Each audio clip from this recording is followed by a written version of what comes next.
Pembacaan firman Tuhan dari dua Raja-Raja 1 ayat 1 sampai 18. Sesudah Ahab mati, maka memberontaklah Moab terhadap Israel. Pada suatu hari jatuhlah Ahasia dari kisi-kisi kamar atasnya yang ada di Samaria, lalu menjadi sakit. Kemudian dikirimnyalah utusan-utusan dengan pesan, pergilah, mintalah petunjuk kepada Baal Zebul, Allah di Ekron. Apakah aku akan sembuh dari penyakit ini? Tetapi berfirmanlah malaikat Tuhan kepada Elia, orang Tisbe itu. Bangunlah, berangkatlah menemui utusan-utusan Raja Samaria. Dan katakanlah kepada mereka, apakah tidak ada Allah di Israel? Sehingga kamu ini pergi untuk meminta petunjuk kepada Baal Zebul, Allah di Ekron. Sebab itu beginilah firman Tuhan. Engkau tidak akan bangun lagi dari tempat tidur di mana engkau berbaring. Sebab engkau pasti akan mati. Lalu pergilah Elia. Sesudah utusan-utusan itu kembali kepada raja, berkatalah ia kepada mereka, mengapa kamu kembali? Jawab mereka kepadanya, ada seorang datang menemui kami dan berkata kepada kami, pergilah, kembalilah kepada raja yang telah menyuruh kamu, dan katakanlah kepadanya, beginilah firman Tuhan, apakah tidak ada Allah di Israel? Sehingga engkau menyuruh meminta petunjuk kepada Baal Zebul, Allah di Ekron. Sebab itu, engkau tidak akan bangun lagi dari tempat tidur di mana engkau berbaring. Sebab engkau pasti akan mati. Lalu bertanyalah ia kepada mereka, bagaimanakah rupa orang yang telah datang menemui kamu itu? Dan yang mengatakan perkataan ini kepadamu? Jawab mereka kepadanya, seorang yang memakai pakaian bulu dan ikat pinggang kulit terikat pada pinggangnya. Maka berkatalah ia, itu Elia, orang Tisbe. Sesudah itu disuruhnyalah kepada Elia seorang perwira dengan ke-50 anak buahnya. Orang itu naik menjumpai Elia yang sedang duduk di atas puncak bukit. Berkatalah orang itu kepadanya, hai abdi Allah, raja bertitah, turunlah. Tetapi Elia menjawab, katanya kepada perwira itu, kalau benar aku abdi Allah, biarlah turun api dari langit memakan engkau habis dengan ke-50 anak buahmu. Maka turunlah api dari langit memakan dia habis dengan ke-50 anak buahnya. Kemudian raja menyuruh pula kepadanya seorang perwira yang lain dengan ke-50 anak buahnya. Lalu orang itu berkata kepada Elia, hai abdi Allah, beginilah titah raja, segeralah turun. Tetapi Elia menjawab mereka, kalau benar aku abdi Allah, biarlah turun api dari langit memakan engkau habis dengan ke-50 anak buahmu. Maka turunlah api Allah dari langit memakan dia habis dengan ke-50 anak buahnya. Kemudian raja menyuruh pula seorang perwira yang ketiga dengan ke-50 anak buahnya. Lalu naiklah perwira yang ketiga itu, dan sesudah sampai, berlututlah ia di depan Elia, serta memohon belas kasihan kepadanya. Katanya, ya abdi Allah, biarlah kiranya nyawaku dan nyawa ke-50 orang hamba-hambamu ini berharga di matamu. Bukankah api sudah turun dari langit memakan habis kedua perwira yang dahulu dengan ke-50 anak buah mereka? tetapi sekarang biarlah nyawaku berharga di matamu. Maka berfirmanlah malaikat Tuhan kepada Elia, turunlah bersama-sama dia, janganlah takut kepadanya. Lalu bangunlah Elia dan turun bersama-sama dia menghadap raja. Berkatalah Elia kepada raja, beginilah firman Tuhan. Oleh karena engkau telah mengirim utusan-utusan untuk meminta petunjuk kepada Baal Zebul, Allah di Ekron, seolah-olah tidak ada Allah di Israel untuk ditanyakan firman-Nya. Maka sebab itu engkau tidak akan bangun lagi dari tempat tidur di mana engkau berbaring, sebab engkau pasti akan mati. Maka matilah raja sesuai dengan firman Tuhan yang dikatakan oleh Elia. Maka Yoram menjadi raja menggantikan dia dalam tahun kedua zaman Yoram bin Yosafat, Raja Yehuda, sebab Ahazia tidak mempunyai anak laki-laki.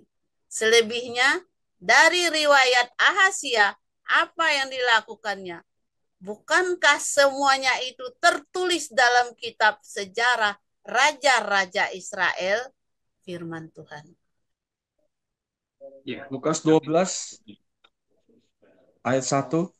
Sementara itu beribu-ribu orang banyak telah berkerumun sehingga mereka berdesak-desakan. Lalu Yesus mulai mengajar pertama-tama kepada murid-muridnya, katanya, waspadalah terhadap ragi, yaitu kemunafikan orang Farisi. Tidak ada sesuatu pun yang tertutup yang tidak akan dibuka, dan tidak ada sesuatu pun yang tersembunyi yang tidak akan diketahui. Karena itu, apa yang kamu katakan dalam gelap akan kedengaran dalam terang, dan apa yang kamu bisikkan ke telinga di dalam kamar akan diberitakan dari atas atap rumah. Aku berkata kepadamu, hai sahabat-sahabatku, janganlah kamu takut terhadap mereka yang dapat membunuh tubuh dan kemudian tidak dapat berbuat apa-apa lagi. Aku akan menunjukkan kepada kamu siapakah yang harus kamu takuti. Takutilah dia yang setelah membunuh mempunyai kuasa untuk melemparkan orang ke dalam neraka. Sesungguhnya aku berkata kepadamu, takutilah dia. Bukankah burung pipit dijual 5 ekor 2 duit? Sungguh pun demikian, tidak seekor pun daripadanya akan dilupakan Allah. Bahkan rambut kepalamu pun terhitung semuanya. Karena itu janganlah takut, karena kamu lebih berharga daripada banyak burung pipit. Aku berkata kepadamu, setiap orang yang mengakui aku di depan manusia, anak manusia juga akan mengakui dia di depan malaikat-malaikat Allah. Tetapi barang siapa menyangkal aku di depan manusia, ia akan disangkal di depan malaikat-malaikat Allah. Setiap orang yang mengatakan sesuatu melawan anak manusia, ia akan diampuni. Tetapi barang siapa menghujat Roh Kudus, ia tidak akan diampuni. Apabila orang menghadapkan kamu kepada majelis-majelis atau kepada pemerintah-pemerintah dan penguasa-penguasa, janganlah kamu khawatir bagaimana apa yang harus kamu katakan untuk membela dirimu. Sebab pada saat itu juga Roh Kudus akan mengajar kamu apa yang harus kamu katakan. Seorang dari orang banyak itu berkata kepada Yesus, Guru, katakanlah kepada saudaraku supaya ia berbagi warisan dengan aku. Tetapi Yesus berkata kepadanya, Saudara, siapakah yang telah mengangkat aku menjadi hakim atau pengantara atas kamu? Katanya lagi kepada mereka, berjaga-jagalah dan waspadalah terhadap segala ketamakan. Sebab walaupun seorang berlimpah-limpah hartanya, hidupnya tidaklah tergantung daripada kekayaannya itu. Kemudian ia mengatakan kepada mereka suatu perumpamaan. Katanya, ada seorang kaya, tanahnya berlimpah-limpah hasilnya. Ia bertanya dalam hatinya, apakah yang harus aku perbuat? Sebab aku tidak mempunyai tempat di mana aku dapat menyimpan hasil tanahku. Lalu katanya, inilah yang akan aku perbuat. Aku akan merombak lumbung-lumbungku dan aku akan mendirikan yang lebih besar, dan aku akan menyimpan di dalamnya segala gandum dan barang-barangku. Sesudah itu, aku akan berkata kepada jiwaku, jiwaku, ada padamu banyak barang, tertimbun untuk bertahun-tahun lamanya. Beristirahatlah, makanlah, minumlah, dan bersenang-senanglah. Tetapi firman Allah kepadanya, hai engkau orang bodoh, pada malam ini juga jiwamu akan diambil daripadamu. Dan apa yang telah kau sediakan, untuk siapakah itu nanti? Demikianlah jadinya dengan orang yang mengumpulkan harta bagi dirinya sendiri, jikalau ia tidak kaya di hadapan Allah. Yesus berkata kepada murid-muridnya, karena itu aku berkata kepadamu, janganlah khawatir akan hidupmu, akan apa yang hendak kamu makan, dan janganlah khawatir pula akan tubuhmu, akan apa yang hendak kamu pakai. Sebab hidup itu lebih penting daripada makanan, dan tubuh itu lebih penting daripada pakaian. Perhatikanlah burung-burung gagak yang tidak menabur dan tidak menuai, dan tidak mempunyai gudang atau lumbung. Namun demikian diberi makan oleh Allah. Betapa jauhnya kamu melebihi burung-burung itu. Siapakah di antara kamu yang karena kekhawatirannya dapat menambahkan sehasta pada jalan hidupnya? Jadi, jikalau kamu tidak sanggup membuat barang yang paling kecil, mengapa kamu khawatir akan hal-hal lain? Perhatikanlah bunga bakung, yang tidak memintal dan tidak menenun. Namun aku berkata kepadamu, Salomo dalam segala kemegahannya pun tidak berpakaian seindah salah satu dari bunga itu. Jadi, jika rumput di ladang yang hari ini ada dan besok dibuang ke dalam api, demikian didandani Allah. Terlebih lagi kamu, hai orang yang kurang percaya. Jadi, janganlah kamu mempersoalkan apa yang akan kamu makan atau apa yang akan kamu minum. Dan janganlah cemas hatimu. Semua itu dicari bangsa-bangsa di dunia yang tidak mengenal Allah. Akan tetapi Bapamu tahu bahwa kamu sedang memerlukan semuanya itu.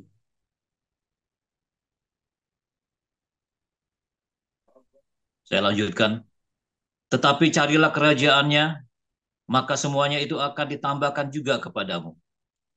Janganlah takut, hai kamu kawanan kecil, karena Bapamu telah berkenan memberikan kamu kerajaan itu. Juallah segala milikmu dan berikanlah sedekah. Buatlah bagimu pundi-pundi yang tidak dapat menjadi tua. Suatu harta di sorga yang tidak akan habis, yang tidak dapat didekati pencuri, dan yang tidak dirusakkan mengengat. Karena di mana hartamu berada, di situ juga hatimu berada. Hendaklah pinggangmu tetap berikat dan pelitamu tetap menyala. Dan hendaklah kamu sama seperti orang-orang yang menanti-nantikan tuannya yang pulang dari perkawinan, supaya jika ia datang dan mengetok pintu, segera dibuka pintu baginya. Berbahagialah hamba-hamba yang didapati tuannya berjaga-jaga ketika ia datang. Aku berkata kepadamu, sesungguhnya ia akan mengikat pinggangnya dan mempersilakan mereka duduk makan, dan ia akan datang melayani mereka. Dan apabila ia datang pada tengah malam atau pada dini hari dan mendapati mereka berlaku demikian, maka berbahagialah mereka. Tetapi ketahuilah ini, jika tuan rumah tahu pukul berapa pencuri akan datang, ia tidak akan membiarkan rumahnya dibongkar. Hendaklah kamu juga siap sedia ketika anak manusia datang pada saat yang tidak kamu sangkakan. Kata Petrus, Tuhan, kamikah yang kau maksudkan dengan perumpamaan itu, atau juga semua orang? Jawab Tuhan.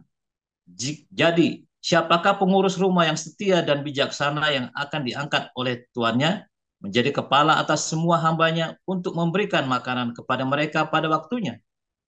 Berbahagialah hamba yang didapati tuannya melakukan tugasnya itu ketika tuannya itu datang. Aku berkata kepadamu, sesungguhnya tuan itu akan mengangkat dia menjadi pengawas segala miliknya. Akan tetapi jikalau hamba itu jahat dan berkata di dalam hatinya, tuanku tidak datang-datang, lalu ia mulai memukul hamba-hamba laki-laki dan hamba-hamba perempuan, dan makan minum dan mabuk. Maka tuan hamba itu akan datang pada hari yang tidak disangkakannya dan pada saat yang tidak diketahuinya, dan akan membunuh dia dan membuat dia senasib dengan orang-orang yang tidak setia.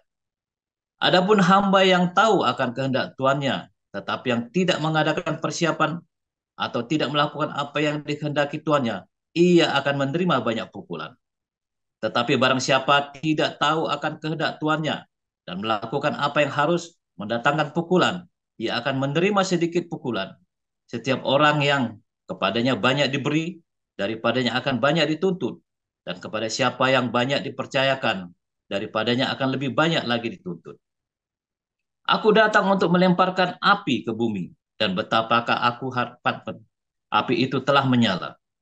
Aku harus menerima baptisan, dan betapakah susahnya hatiku sebelum hal itu berlangsung.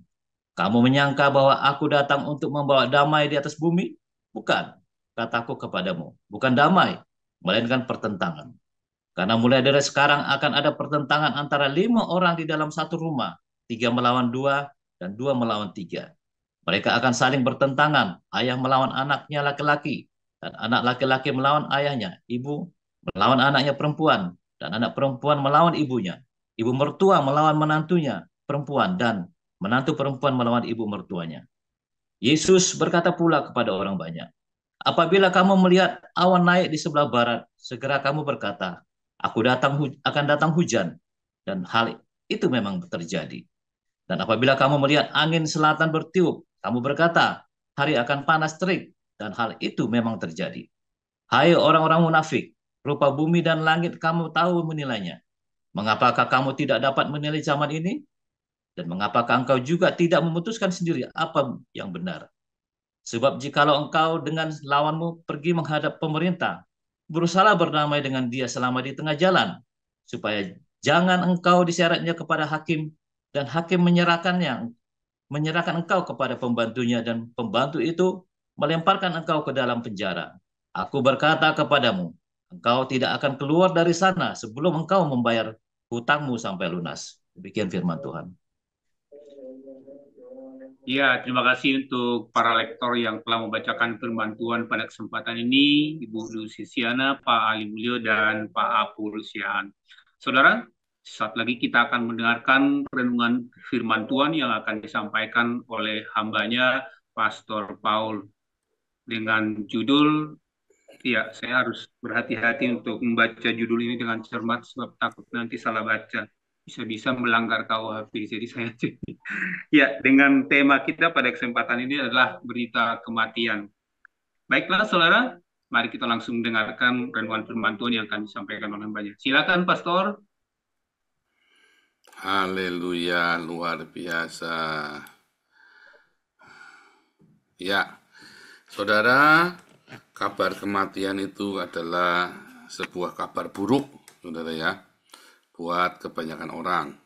Ya, makanya dalam primbon wetone mati, waduh ini weton sial mati, ya kan, wah buruk nih, ya saudara ya, weton sial mati, jiong mati, berarti buruk tuh saudara, jiong mati berarti buruk tuh, ya kan. Terus misalnya hari sial, sio-sio primbon horoskop tarot, ya gambarnya itu malaikat el maut, oh berarti mati saudara. Nah itu udah repot dah itu dah.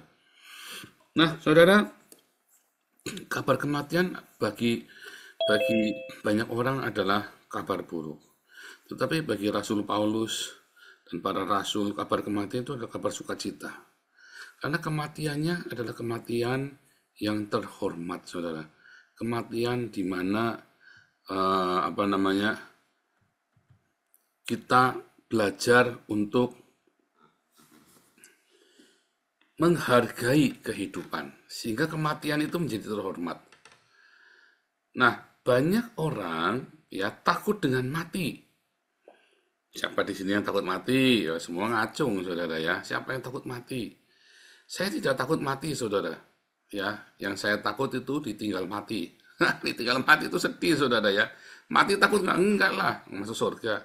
Ditinggal mati itu sedih, saudara. Nah, sejujurnya kan begitu. Nah, itu kan next level kan. Mati takut nggak? Enggak. Tapi ditinggal mati itu sedih. Kan sama saja kita mau pisahan lama, nggak ketemu. Ya kan? Takut mati enggak takut mati, saya enggak takut mati, saudara. Malam ini mati, saya haleluya, puji Tuhan. Kalau besok saya hidup, saya akan tetap melayani Tuhan. Saya akan tetap hajar itu kadrun-kadrun lewat TikTok dan Zoom saya, saudara. Tapi kalau malam ini mati, saya enggak takut. Cuman kalau misalnya saya ditinggal mati, kemarin mami saya meninggal, saya sedih, saudara ya. Ya karena tiba-tiba ada rasa rindu, ya kan? Aduh, aku belum berbakti sama mami ya. Makanya saya bilang sama anak, cepetan mama diajak ke sini supaya kita bisa berbakti sama orang tua. Kita seneng, saudara ya. Kalau berbakti sama orang tua itu hatinya puas, saudara ya.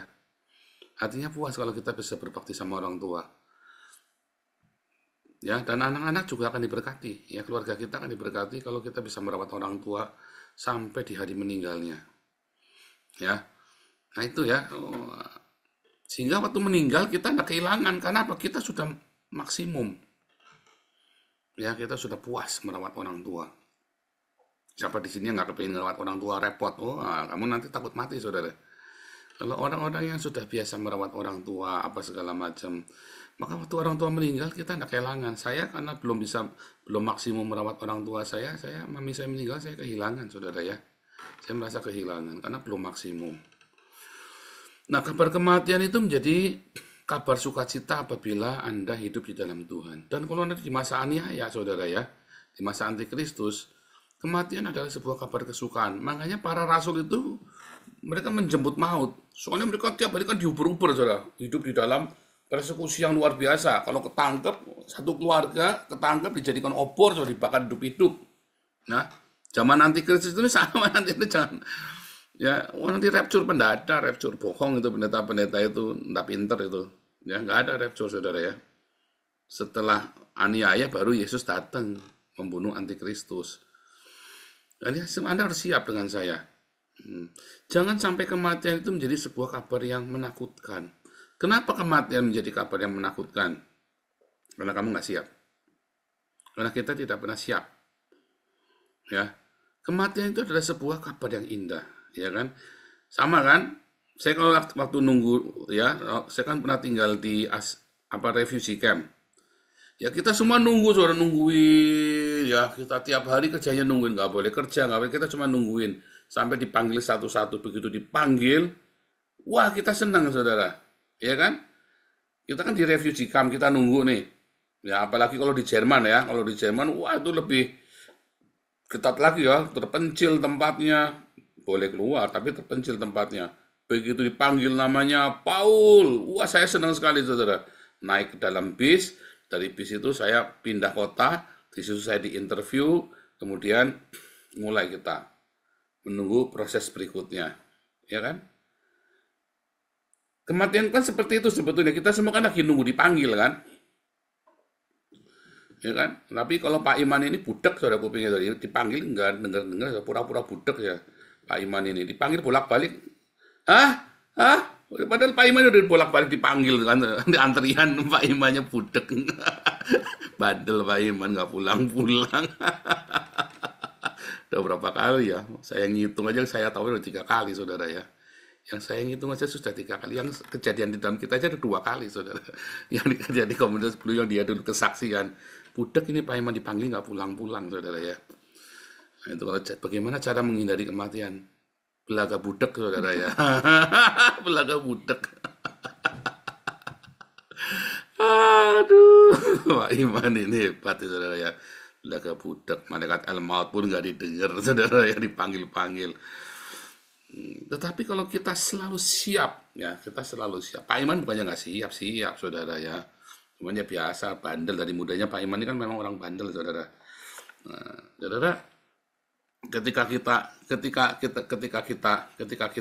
dipanggil ya, saudara ya, saatnya kita tiba. Sebetulnya kita tahu loh kita siap apa enggak loh, saudara. Ya, sebetulnya kamu tahu loh kamu siap apa enggak. Dari mana? Dari kehidupan keseharianmu. Apakah dalam kehidupan keseharianmu itu kamu melekat sama Tuhan apa enggak? Kalau dalam kehidupan keseharianmu kamu melekat sama Tuhan, kamu tahu saudara kapan itu dipanggil dan kamu tenang. Ya enggak apa-apa, dipanggil enggak apa-apa. Saya tahu dalam keseharian saya, kalau saya mati hari ini ya saya bersama dengan Tuhan Yesus di Taman Firdaus. Ada ketenangan, ada damai sejahtera. Makanya begitu orang yang udah ngajak ruwet gitu, sudah nggak usah ruwet, saya udah bilang sama anak, udah nggak usah ruwet, jangan. Orang kita sudah di paradiso kok. Jangan ruwet-ruwet. Kalau orang ngajak ruwet ya kalau kita bisa menghindar, kita menghindar, saudara. Tapi kalau harus kita hadapin tanpa kita harus ikut ruwet. Ya kan? Nah kalau ada orang ya, misalnya nih yang suka utang-utang nih, siapa di sini yang masih hobi utang? Ya, berarti kamu belum siap dengan kematian, saudara. Anda yang masih suka hobi utang itu belum siap dengan kematian. Ya, serius ya. Anda yang masih suka hobi utang-utang itu Anda belum siap dengan kematian. Ya kan? Kalau dulu anak ya, waktu saya masih di Indonesia ya, ya kan, aduh gimana nih? Udah tak pinjam uang kakak dulu aja. Terus anaknya protes, jangan. Ya kalau memang mau nggak punya duit nggak usah makan, mati ya sudah. Berarti Tuhan nggak tolong kita. Benar juga ya saudara ya. Berarti kan kalau kita masih mau utang-utang, berarti kan kita nggak siap mati saudara. Kalau memang Tuhan nggak tolong ya sudah, nggak usah utang saudara. Coba kamu pikirkan coba logikanya. Kalau kamu, ya malu dong Pak, ya berarti kamu belum siap mati. Kamu punya rasa malu yang tidak perlu. Ya, rasa malu yang tidak perlu itu menunjukkan bahwa Anda itu masih punya gengsi. Gengsi itu yang akan menghambat kamu datang ke surga loh saudara. Gengsi itu yang membuat kamu tidak bisa hidup di Taman Firdaus. Begitu kamu ada kecenderungan pengen utang, berarti kamu masih punya gengsi. Aku pengen punya handphone baru, utang. Berarti kamu masih punya gengsi. Kamu masih punya kemilikan. Padahal barangnya belum jadi milikmu loh. Tapi kamu lihat matanya bling, kamu mau utang, saudara. Padahal kamu nggak bakal bisa bayar utangnya. Ya urusan nanti. Masalah nanti 6 bulan nanti handphonenya disita, atau punya motor 6 bulan disita. Berarti kamu belum siap. Kamu masih ingin kemilikan. Kamu punya satu kemilikan di hatimu. Posesif itu tadi loh. Jadi kamu belum siap mati. Ya kan? Apalagi terus kamu mati meninggalin hutang. Itu tadi ya. Ninggalin anak utang. Berarti kamu belum siap mati. Ada lagi saudara ya. Kamu masih suka musuh, dendam sama orang. Kalau kamu hendak tanya, kalau Saifuddin hari ini kita ketemu sama saya ya, kita tetap baik. Saya emang nggak ada masalah. Kalau dia ada masalah dengan saya, urusan dia saudara. Kalau saya emang nggak ada masalah dengan Saifuddin. Orang dia yang blokir nomor saya kok. Dengan Amin Wijaya, orang Amin Wijaya yang blokir nomor saya. Dengan Owen yang blokir nomor saya nggak ada masalah dengan mereka. Mereka yang punya masalah dengan saya. Ya kan? Ya, kalau ketemu gimana? Ya kita tetap baik. Ya kan? Sama Supriyadi Galarua itu ya. Supriyadi Galarua tiba-tiba menyapa saya. Selamat datang Ko Paul. Loh, Supriyadi Galarua. Saya bilang, kesini bro. Ayo ikut ke Israel. Saya lupa ya mau kasih undangan ke Israel dia. Cuman dia masih ada mamanya masih sehat saudara soalnya ya, masih segar bugar sehat di rumah dia, masih jomblo lagi ya. Nah saya bilang ayo sini bro, nggak ada apa-apa kan, saya nggak ada masalah kok dengan mereka. Kalau mereka dengan masalah dengan saya terserah mereka, berarti mereka belum siap mati. Kalau saya kan nggak punya masalah, yang ada masalah saya siap mati saudara. Ya kan? Kamu punya musuh nggak? Kamu tidak bisa paksa orang. Banyak orang tidak suka sama saya saudara ya. Kalau saya tanya kenapa tiba-tiba Owen maki-maki saya nggak ngerti salah saya apa. Kenapa tiba-tiba Amin Wijaya maki-maki saya nggak tahu. Ada lagi yang namanya itu ya Agatha pernah cerita yang namanya Naka, Bunda Naka. Saya nggak kenal juga enggak, ketemu juga enggak, tapi namanya Bunda Naka ini temannya Alengso. Si Agatha cerita katanya Bunda Naka itu tiap hari nyilek-nyilek saya sama Alengso. Emang kenal? Enggak, saya nggak kenal. Mereka nggak suka sama saya, ya terserah mereka lah, saya bilang gitu sama kata itu, terserah mereka lah, masa saya mau suruh semua orang suka sama saya, repot. Apalagi nanti itu tadi ya, nanti kalau Pak Mulia seneng sama saya, blacklist, jangan saudara. Pak Mulia seneng sama saya berarti gejala-gejala pelangi nih, ya kan? Bukan pelangi di dadaku, repot saudara, pelangi di celana dalamku, repot saudara, ya kan? Nah, ya jangan. Saya tidak bisa memaksa orang menyukai saya. Tetapi keputusan saya untuk benci kalian atau tidak kan keputusan sama saya. Kalau saya siap dengan kematian saya, ya saya tidak boleh punya kebencian. Orang tidak suka sama saya, tidak apa-apa. Yang penting aku tidak benci kalian. Tidak apa-apa, saudara. Mungkin saya terlalu belagu. Mungkin saya sok pamer. Mungkin saya terlalu susumbar. Ya tidak apa-apa. Gimana, inilah saya. Memang saya terlahir begini dari sononya. Jangan salahkan saya, salahkan Bunda salahkan ayah saya menaruh burung di sangkar, saudara. Jadilah yang begini kan. Saya menerima diri saya sendiri, walaupun mungkin buat orang lain saya orang yang tidak menyenangkan. Ya enggak apa-apa lah, bagaimana memang saya begini. Kamu enggak suka sama saya, enggak apa-apa. Yang penting saya tidak benci kamu. Nah itu saudara. Keputusannya kata Paulus, apabila keputusannya sama kamu, usahakanlah perdamaian dengan semua orang. Orang benci kamu nggak bisa larang. Tapi kamu jangan benci sama orang. Maka kamu enak saudara, kamu siap menyambut kematian. Apa semua orang suka sama Pulusi? Apalagi nih Pulusi, dia udah ngomong suka nggak nyambung lagi. Emang banyak yang suka? Enggak. Tapi kan keputusan untuk membenci orang yang tidak suka sama Pulusi kan ada sama Pulusi ya Pulusi. Apa semua orang suka sama Budora? Banyak yang komplain tuh di YouTube tuh sama Budora itu. Tapi kan apakah Budora mau membenci orang-orang ini apa enggak, kan keputusannya sama Ibu Dora. Masa semua orang disuruh suka sama Ibu Dora? Kan enggak bisa. Apa semua orang disuruh suka sama Pak Iman? Enggak juga. Tapi keputusan untuk memusuhi orang kan sama kita, saudara. Kalau kita hidupnya kita dengan damai, kita sejahtera dengan berdamai dengan orang. Loh, saya tidak suka misalnya dengan caranya orang tertentu begini.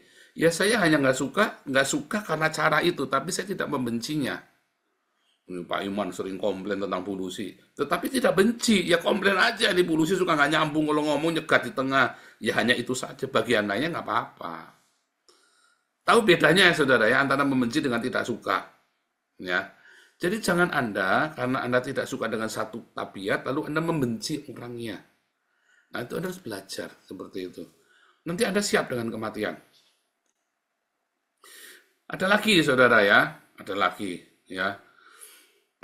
Kamu punya dendam di masa lalu, saudara. Ya, kalau kamu masih ingin mengharapkan musuhmu jatuh, hancur, berarti kamu tidak siap dengan kematian.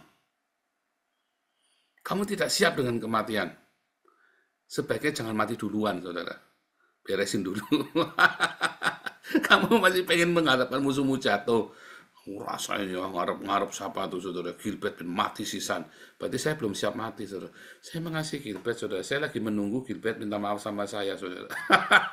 Loh, Pak katanya ini mengampuni loh. Saya kan harus ada permintaan maaf. Kenapa? Karena Gilbert kan ngatain saya anak iblis belum dicabut saudara. Ya kan, karena saya sudah mengampuni Gilbert, tapi kan saya kan ingin memberkati Gilbert saudara kan. Soalnya Gilbert kena sial terus, kasihan saudara. Sejak dia ngatain saya anak iblis, sial terus ya hidupnya. Tiap tahun sial terus ya. Ada aja masalahnya bertubi-tubi ya. Nah, saya pengen memberkati dia, kasihan saudara. Kasihan. Saya sampai garuk-garuk. Ini Gilbert ini kasihan juga sebenarnya. Tiap tahun kena masalah bertubi-tubi. Sementara anak iblisnya tambah kaya, tambah sugih, tambah makmur, tambah gendut saudara ya. Repot juga nih ya. Kalau Anda ingin mengharapkan musuhmu jatuh, berarti kamu belum siap mati, saudara. Ya, belum siap mati. Jadi luaskan, lapangkan jalan kita menuju Sang Bapa di surga, ya, dengan apa saudara mempersiapkan kehidupan kita. Dengan damai sejahtera, dengan kekudusan. Kalau kamu suka dialeksis, mangkal dialeksis, berarti kamu belum siap mati, saudara. Jangan-jangan nanti kamu pijet kena minum Viagra, tegang begitu lagi. Ya kan, lagi olahraga BB, kamu mati di pijetan, malu, saudara. Itu juga jangan sampai, ya. Kamu siap mati enggak? Kematian bukan hal yang mengerikan. Kematian adalah sesuatu yang indah. Karena kita mendapat kabar baik. Injil, ya. Kematian adalah bagian dari Evangelion, kabar baik. Ya, ketika Tuhan mendengar, pura-pura budak. Ketika Tuhan memanggil, ya Tuhan, aku ada. Dengar dia panggil nama saya. Nggak dengar tuh? Pada dipanggil-panggil sama Tuhan. Ya, Paul, nang pulang. Enggak, kamu nggak dengar ya. Dengar dia panggil namamu.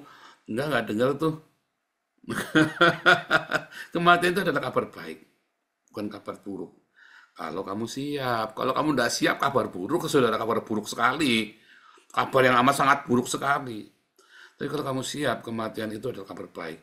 Tugas kita, setiap kita adalah mempersiapkan setiap anggota keluarga kita untuk menjadi mempelai Kristus. Dengan cara apa? Kita berbagi cinta dengan mereka dan kita saling menguatkan supaya kita hidupnya dipenuhi dengan cinta. Sehingga kapanpun Tuhan panggil kita, ya Tuhan aku ada. Ya, Tuhan Yesus memberkati.